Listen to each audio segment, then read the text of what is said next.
पश्चिम बंगाल में शुवेंदु सरकार का बड़ा एक्शन, टीएमसी नेताओं की ताबड़तोड़ गिरफ्तारी।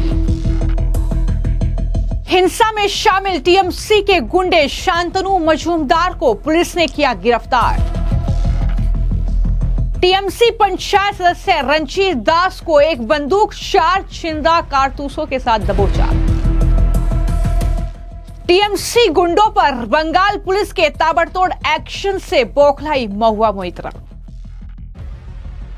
रेलवे की जमीन पर बना टीएमसी का दफ्तर शुवेंदु अधिकारी ने करवाया खाली।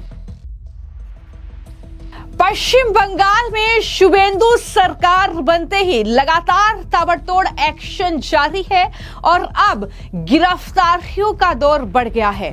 ताबड़तोड़ गिरफ्तारियां पश्चिम बंगाल में की जा रही हैं टीएमसी के गुंडों की। खैर नहीं, अब पश्चिम बंगाल में ये सीधा संदेश जो है वो मुख्यमंत्री शुवेंदु अधिकारी पुलिस के जरिए देना चाहते हैं।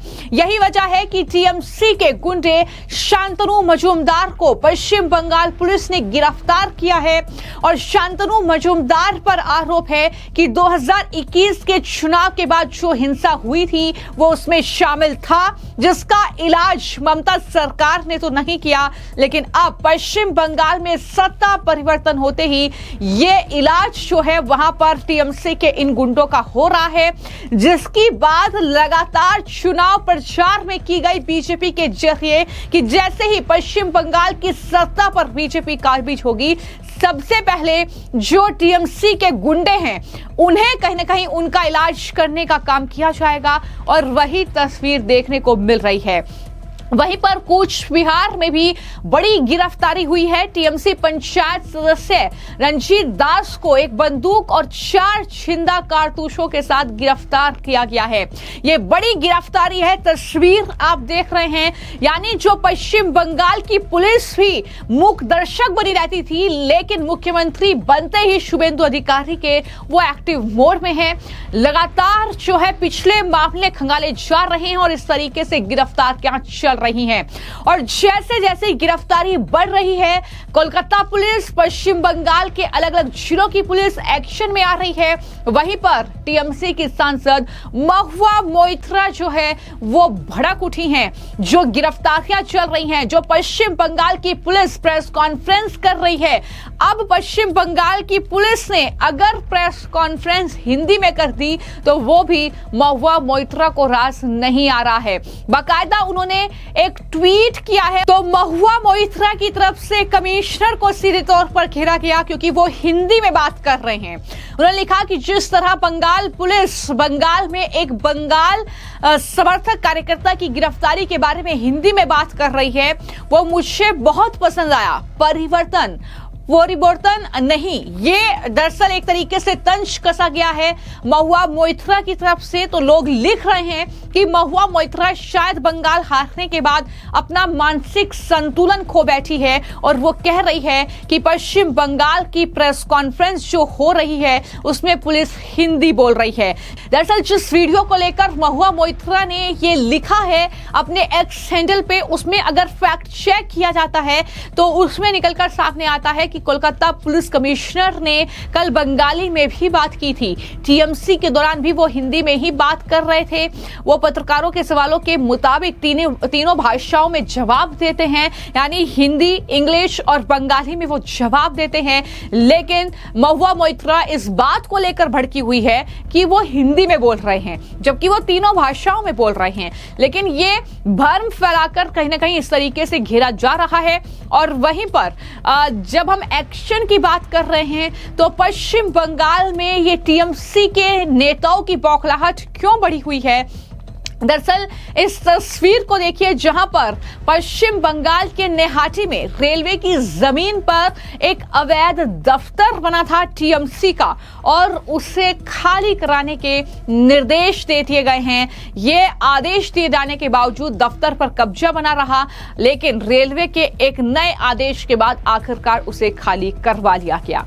तो इस तरीके से टीएमसी का ये अवैध दफ्तर भी अब नहीं रहेगा और इतना ही नहीं, जिस तरीके से पश्चिम बंगाल में बीजेपी ने प्रचंड जीत हासिल की, सरकार बनाई और ये ताबड़तोड़ एक्शन वो ले रही है, उसके बाद ममता बनर्जी, उनके भतीजे अभिषेक बनर्जी, उनके भ्रष्ट नेताओं की पोल लगातार खुल रही है।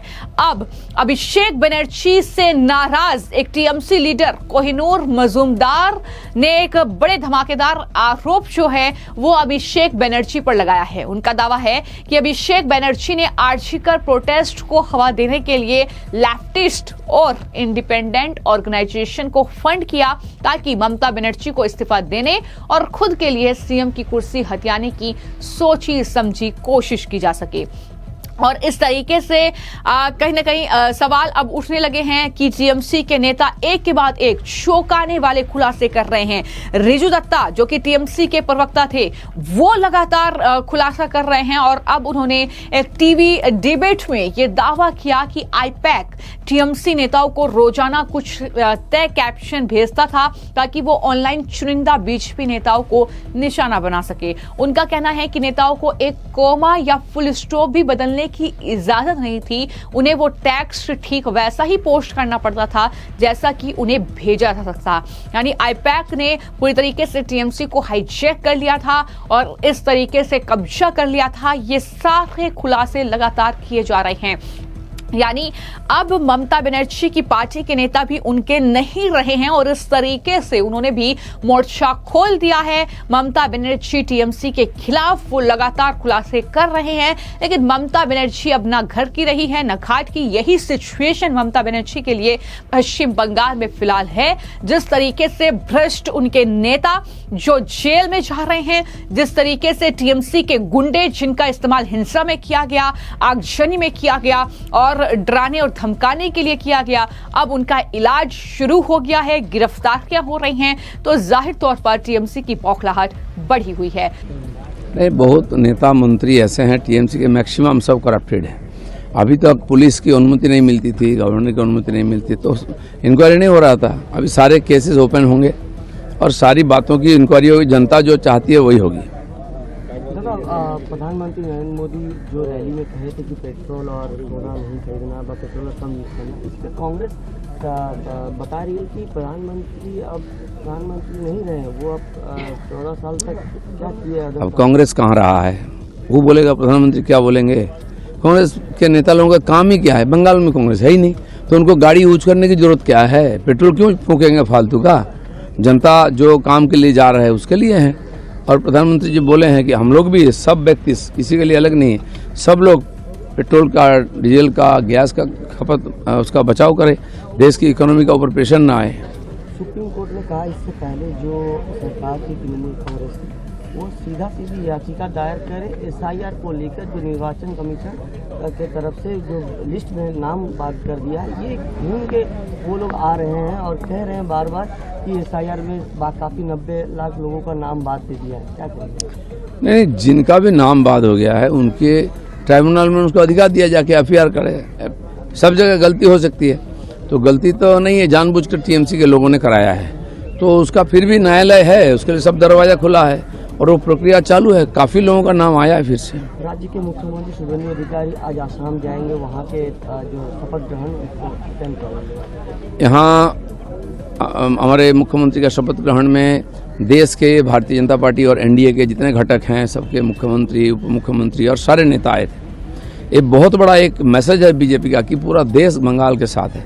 उसी प्रकार आसाम और वहाँ के माननीय मुख्यमंत्री विश्व शर्मा जी जिस प्रकार से काम किया, पूरा नॉर्थ ईस्ट को बदल दिया, तो वहाँ भी ऐसे हमारे जो माननीय मुख्यमंत्री हैं, ऐसे सारे लोगों को बुलाए हैं कि वहाँ की जनता भी सोचे कि आसाम के साथ पूरा देश है।